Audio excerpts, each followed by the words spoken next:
नमस्कार दोस्तों, स्वागत है आपका एक और ज़बरदस्त बिजनेस आइडिया के साथ कंप्यूटर विद्या में। दोस्तों, क्या आप एक बिजनेसमैन हैं या फिर एक नया बिजनेस शुरू करने वाले हैं, तो आपको भी पता होगा कि लाइसेंस कितना इम्पोर्टेंट है। किसी भी बिजनेस को सुचारू रूप से चलाने के लिए बिजनेस लाइसेंस बहुत ज़रूरी होता है।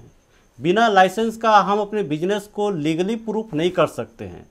तो दोस्तों, आपके मन में भी जिज्ञासा होगी लाइसेंस को लेकर के, लाइसेंस के टर्म और कंडीशन को लेकर के जिज्ञासा होगी कि लाइसेंस के लिए क्या डॉक्यूमेंट लगता है, किस बिजनेस के लिए क्या लाइसेंस की आवश्यकता होती है। तो इस वीडियो में मैं सारा कुछ कवर करने वाला हूं कि किस बिजनेस के लिए क्या लाइसेंस की आवश्यकता होती है और उसके लिए क्या डॉक्यूमेंट की रिक्वायरमेंट है, कितनी फीस की आवश्यकता होती है, किस डिपार्टमेंट से जो है वो लाइसेंस बनता है। साथ ही दोस्तों, आप ये जान पाएंगे कि यदि कोई गुपचुप चाट ठेला वाला है या समोसा बेचने वाला है या फिर कोई कपड़े का दुकान वाला है या चप्पल बनाने वाला है या कोई कंपनी है, किसी भी प्रकार का बिजनेस हो, आप हर प्रकार के बिजनेस के लिए उसका क्या लाइसेंस, क्या फीस है, उसका क्या डॉक्यूमेंट है, इसके बारे में मैं आपको पूरा स्पष्ट रूप से बताने वाला हूँ। तो दोस्तों, यदि आप हमारे चैनल में अगर नए हैं तो सब्सक्राइब ज़रूर कर दीजिए। आइए दोस्तों, देखते हैं। दोस्तों, आप किसी भी प्रकार का बिजनेस कर रहे हो, चाहे आपका बिजनेस छोटा हो चाहे बिजनेस बड़ा हो, गवर्नमेंट की जानकारी के लिए और अपने बिजनेस की स्टार्टिंग के लिए हमें जो है एमएसएमई से रजिस्ट्रेशन कराना ज़रूरी है। जब आप उद्योग आधार के वेबसाइट में जाते हैं तो एमएसएमई के पेज में डायरेक्ट चले जाते हैं दोस्तों। वहाँ से अपने बिजनेस प्रोफाइल के हिसाब से जो है दोस्तों अपने बिजनेस का रजिस्ट्रेशन कराना होता है और ये बिल्कुल फ्री है। इसके बाद जो है आपका बिजनेस का प्रोफाइल और कैटेगरी ये तय करेगा कि उसके लिए क्या क्या लाइसेंस की रिक्वायरमेंट होगी और क्या क्या एनओसी लगेगा, क्या डॉक्यूमेंट की आवश्यकता होगी और कौन से डिपार्टमेंट में अप्रूवल होगा। अब बात कर लेते हैं दोस्तों जीएसटी का। कई लोग बोलते हैं ना कि बिना जीएसटी का बिजनेस शुरू नहीं कर सकते, जीएसटी इंपॉर्टेंट टर्म्स है। बिल्कुल दोस्तों, जीएसटी तो बहुत ही इंपॉर्टेंट टर्म्स हैं किसी भी बिजनेस के लिए, लेकिन जीएसटी के लिए भी एक क्राइटेरिया है। जैसे कि यदि आपका बिजनेस जो है दोस्तों एक स्टेट में कर रहे हैं, ऑफलाइन बिजनेस कर रहे हैं और आपका टर्नओवर 20 लाख रुपए तक है, तो आपको किसी भी प्रकार का कोई जीएसटी की आवश्यकता नहीं है। यदि आपका टर्नओवर 20 लाख से ज़्यादा है, भले ही आप अपने स्टेट में कर रहे हैं, तो आपको जो है दोस्तों जीएसटी लेने की आवश्यकता होगी। और यदि आपका जो प्रोडक्ट है एक स्टेट से दूसरे स्टेट में जा रहा है, चाहे 1 रुपये का भी जा रहा है दोस्तों, चाहे आपका टर्नओवर 20 लाख से ज़्यादा रहे चाहे कम रहे, आपको जीएसटी लेना अनिवार्य है। इसके बाद यदि आप कोई ऑनलाइन सेलिंग कर रहे हैं, ऑनलाइन बिजनेस कर रहे हैं, तो भी आपको जीएसटी अनिवार्य है, चाहे आपका टर्नओवर 20 लाख रहे या न रहे। तो ये रहा दोस्तों जीएसटी का मतलब पूरा क्राइटेरिया, जो आप स्पष्ट रूप से समझ गए होंगे। दोस्तों, आपका बिजनेस ही तय करता है, उसका प्रोफाइल तय करता है कि उसके लिए क्या लाइसेंस की आवश्यकता होती है। जैसे कि आप दोस्तों खाने पीने से रिलेटेड कोई बिजनेस कर रहे हैं, चाहे आप गुपचुप चाट ठेला वाले हैं, चाहे समोसा बेचने वाले हैं, चाहे आप एक होटल वाले हैं, चाहे रेस्टोरेंट वाले हैं, या फिर दोस्तों किराना दुकान वाले हैं, तो भी आप फूड लाइसेंस आपको ज़रूरी है।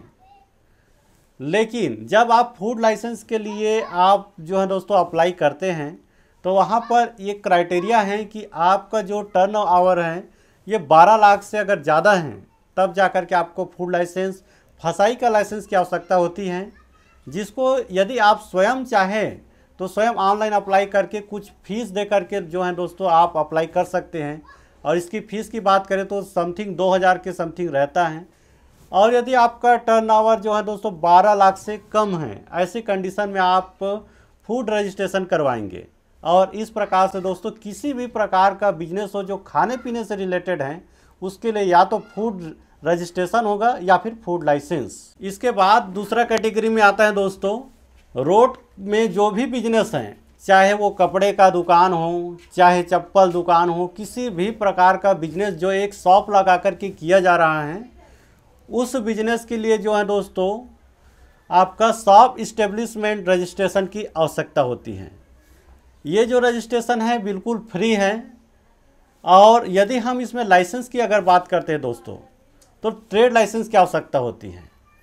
और ये जो ट्रेड लाइसेंस है ये आपके स्टेट गवर्नमेंट का म्युनिसिपल कॉरपोरेशन जो है इसको इशू करता है, वहीं से परमिशन मिलता है और उसके बाद आप अपने बिजनेस को स्टार्ट कर सकते हैं। लेकिन जैसे दोस्तों आप इसके लिए अप्लाई करेंगे तो आपके बिजनेस के स्टार्ट होने के 30 दिन के अंदर आपको जो है इसको अप्लाई करना है, अन्यथा आपको पेनाल्टी लगेगा।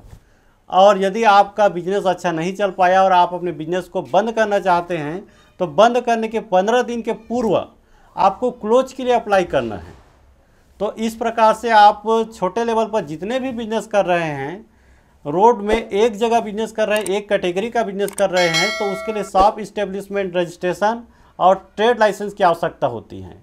इसके बाद तय करता है कि आपका प्रोडक्ट यदि नाप तोल में खरा उतरना अगर अनिवार्य है, जैसे कि दोस्तों सोने चांदी का अगर आप बिजनेस कर रहे हैं या दूध का बिजनेस कर रहे हैं, तो वहाँ पर जो है दोस्तों आपको BIS bureau of Indian standard से भी जो है आपको रजिस्ट्रेशन कराने की आवश्यकता होगी।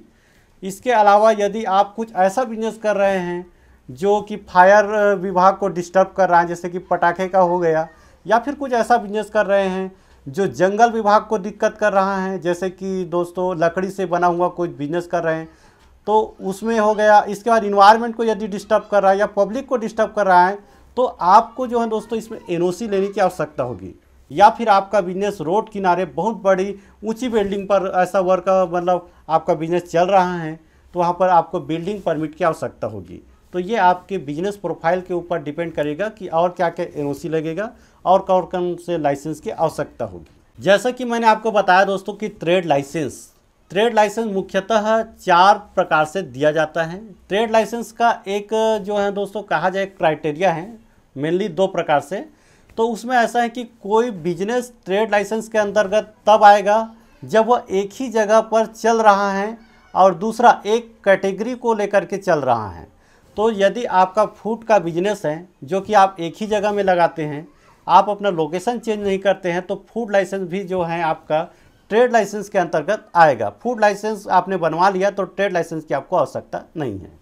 उसके बाद आता है दोस्तों, आप रोड में अगर एक ही जगह पर शॉप लगाएं, चाहे कपड़े का दुकान हो चाहे चप्पल दुकान हो, वो भी इसी क्राइटेरिया में आएगा। जैसे कि एक ही जगह दुकान है और आप एक ही पर्टिकुलर बिजनेस कर रहे हैं, तो ये भी आपका ट्रेड लाइसेंस के अंतर्गत आ रहा है। यदि आपने शॉप इस्टेब्लिशमेंट रजिस्ट्रेशन करवा लिया है तो वो भी आपको रजिस्ट्रेशन हुआ और लाइसेंस के लिए जो है दोस्तों आप ट्रेड लाइसेंस ले लिए, तो और अन्यथा कोई दूसरा लाइसेंस की आवश्यकता नहीं है अगर NOC को दिक्कत नहीं कर रहा है तो। इसके बाद आता है दोस्तों कोई कंपनी जो एक यूनिट है, जो कोई पर्टिकुलर कोई प्रोडक्शन ले रहा है, उसका भी क्या है कि इस ट्रेड लाइसेंस के क्राइटेरिया में आ रहा है। वो भी एक ही जगह प्लांट है और एक ही प्रकार का प्रोडक्शन ले रहा है तो उसको भी ट्रेड लाइसेंस की आवश्यकता होगी। तो दोस्तों ये 3 प्रकार का हुआ जो कि परमानेंटली बिजनेस है। एक चौथा जो कैटेगरी है दोस्तों, ये टेम्परेरी बिजनेस आता है। जैसे कि मैं आपको बता दूं, राखी के समय में राखी का जो लोग बिजनेस करते हैं स्टॉल लगा करके, वो भी एक जगह और क्या करता है कि एक ही कैटेगरी का बिजनेस करता है। सेम टू सेम दीपावली के समय में पटाखे का जो लोग बिजनेस करते हैं टेम्परेरी 2 दिन 4 दिन का, और वो भी एक ही कैटेगरी का बिजनेस कर रहा है, तो वो भी ट्रेड लाइसेंस के अंतर्गत आता है।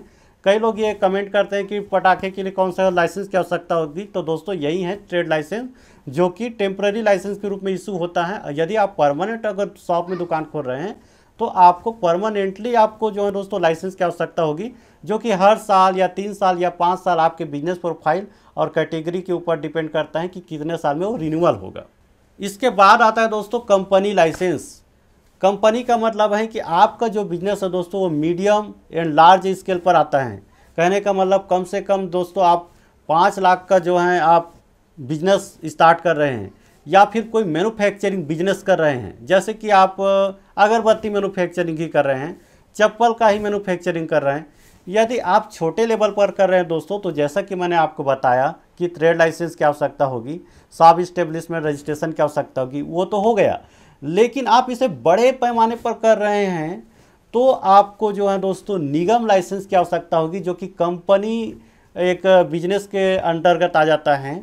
तो कंपनी जितने भी यूनिट वाला प्रोडक्शन वाला है या फिर मैन्युफैक्चरिंग लार्ज स्केल पर आप कर रहे हैं, तो इसमें जो है दोस्तों सबसे मेन है निगम लाइसेंस। निगम लाइसेंस का ये मतलब ये है कि जिस लोकेशन पर आप बिजनेस को स्टार्ट कर रहे हैं, आपका यूनिट स्टार्ट हो रहा है, वहाँ का जो डिपार्टमेंट है स्टेट गवर्नमेंट के अंतर्गत नगर निगम, वहाँ से आपको जो है दोस्तों आप लैंड यूज कर रहे हैं, ज़मीन यूज कर रहे हैं, चाहे आपको पर्सनल हो चाहे वो जो है दोस्तों लीज पर लिए हो, निगम लाइसेंस की आपको आवश्यकता होगी। इसके बाद आता है दोस्तों, यदि आपने कोई बिल्डिंग यूज किया जो कि बहुत ऊंची है, डबल मंजिल, ट्रिपल मंजिल, तो वहाँ पर जो है दोस्तों बिल्डिंग का परमिट भी लेना पड़ता है, ताकि आप अगर विज्ञापन अगर करना चाहें तो आपको अनुमति मिलता है। इसके बाद जो है दोस्तों, आपके जो बिजनेस प्रोफाइल हैं उसमें क्या प्रोडक्ट हैं और किस प्रकार का आप जो है प्रोडक्शन ले रहे हैं, ये डिपेंड करेगा। यदि फायर को दिक्कत कर रहा है, ज़्यादातर तो कंपनी में फायर का मतलब आग वहाँ पर जो है दोस्तों लगने की संभावना होती है। मतलब कहा जाए तो ऑक्सीजन, एलपी जो है इस प्रकार का यूज करते हैं, कटिंग वेल्डिंग हो गया, क्योंकि बिना इसका जो है दोस्तों स्ट्रक्चर खड़ा नहीं होता है। तो फायर से जो है दोस्तों लाइसेंस लेना पड़ता है, एनओसी लेना पड़ता है। इसके बाद जो है दोस्तों इन्वायरमेंट, आपका जो यूनिट है यदि कम प्रदूषण कर रहा है, उस प्रदूषण को अगर कंट्रोल किया जा सकता है दोस्तों, तो आपको जो है इन्वायरमेंट से एनओसी मिलेगा और आप अपने बिजनेस को शुरू कर सकते हैं। लेकिन यदि आपका यूनिट बहुत ज़्यादा प्रदूषण कर रहा है, तो वो कंट्रोल नहीं हो पा रहा है, तो ऐसे में अभी तक कोई भी स्टेट गवर्नमेंट इस प्रकार का परमिशन नहीं देता है कि आप बिजनेस को, अपना यूनिट को स्टार्ट कर सके। अब इन्वायरमेंट में भी जो दोस्तों 2-3 कैटेगरी होता है। यदि आपका यूनिट बिल्कुल भी प्रदूषण नहीं कर रहा है तो ग्रीन कैटेगरी में आएगा, आपको आसानी से एनओसी मिलता है। उसके बाद जो है दोस्तों थोड़ा बहुत अगर प्रदूषण हो रहा है, उस प्रदूषण को कंट्रोल किया जा सकता है वाटर ट्रीटमेंट से या और कोई मतलब सिस्टम लगा करके, तो वो ऑरेंज कैटेगरी है, उसमें एनओसी मिलता है, उसमें कुछ फीस भी पे करने पड़ते हैं। तीसरा कैटेगरी है जो प्रदूषण आउट ऑफ कंट्रोल है, इसके लिए बिल्कुल भी परमिशन नहीं दिया जाता है। इसके बाद आता है दोस्तों, यदि आपके यहाँ कम से कम 10 कर्मचारी काम कर रहे हैं तो आपको लेबर डिपार्टमेंट से मंजूरी लेने की आवश्यकता होती है।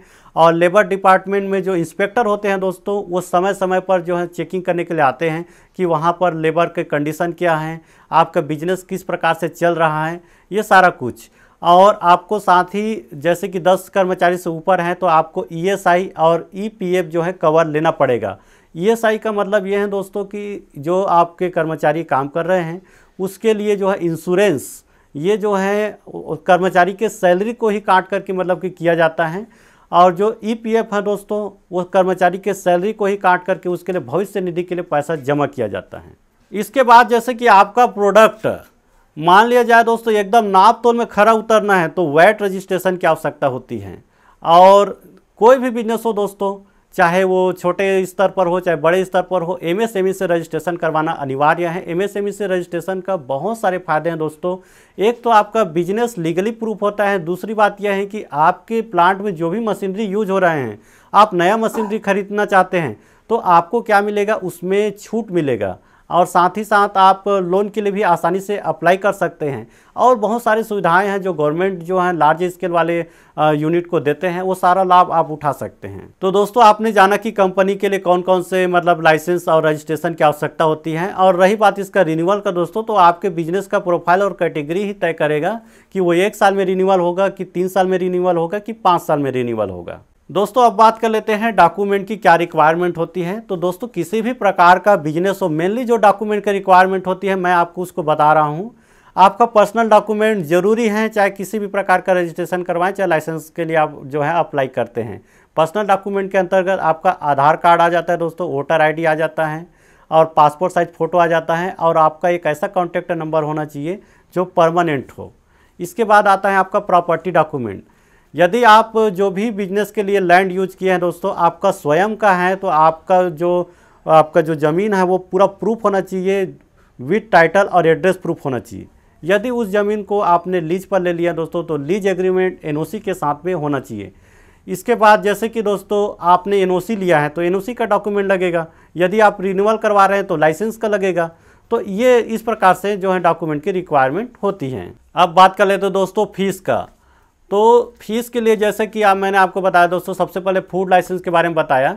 तो फूड लाइसेंस में 2 प्रकार की चीज़ें आती हैं। 12 लाख टर्न आवर्स यदि कम है तो ऐसी कंडीशन में आपका जो रजिस्ट्रेशन है बिल्कुल फ्री है। लेकिन यदि आप फसाई का लाइसेंस लेते हैं, 12 लाख टर्न ओवर से ज़्यादा है, तो 2000 के समथिंग फीस है दोस्तों। अलग अलग स्टेट में समथिंग अप और डाउन हो सकता है।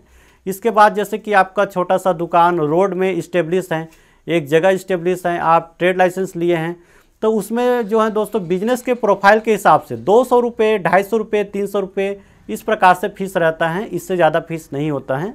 इसके बाद जो है दोस्तों कंपनी के लिए, जैसे कि मैंने आपको बताया कि अगर लार्ज स्केल पर आप कोई यूनिट स्टार्ट किए हैं, प्रोडक्शन ले रहे हैं या कोई बिजनेस कर रहे हैं, तो उसके लिए निगम लाइसेंस के लिए 2000 के समथिंग इसका रेट है दोस्तों।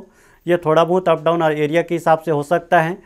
फिर इसके बाद आप एनओसी लेते हैं, तो फायर से तो लेना ही पड़ता है दोस्तों, और इन्वायरमेंट से लेना पड़ता है। तो इन्वायरमेंट में भी जो है दोस्तों वाटर का अलग है और एयर का अलग है। लगभग वही है कि अगर एयर की बात करें तो 250 से 2000 के समथिंग, और वाटर के एक्ट के तहत जो है दोस्तों 6500 रुपये के समथिंग। इसके बाद आता है दोस्तों वैट रजिस्ट्रेशन। लेकिन वैट रजिस्ट्रेशन के लिए क्राइटेरिया है। दिल्ली के लिए जो है दोस्तों 20 लाख तक का है, और अन्य पूरे स्टेट के लिए जो है दोस्तों 10 लाख तक का है। आपका ये टर्नओवर है दोस्तों एनुअल। इसमें जो है आपको 500 रुपये फीस से 1 लाख का ब्रांच सिक्योरिटी देना पड़ता है। तो दोस्तों आशा करता हूं कि आज की वीडियो में लाइसेंस को लेकर के आपको जो जानकारी दिया है, जो सारे टर्म और कंडीशन को मैंने क्लियर किया दोस्तों, आपको पसंद आया होगा तो वीडियो को लाइक कीजिए और अधिक से अधिक लोगों तक शेयर कीजिए। साथ ही दोस्तों नए नए बिजनेस आइडिया लेकर मैं आते रहता हूं, unique business idea, village business idea. यदि आप हमारे चैनल में नए हैं तो सब्सक्राइब जरूर कर दीजिए। धन्यवाद।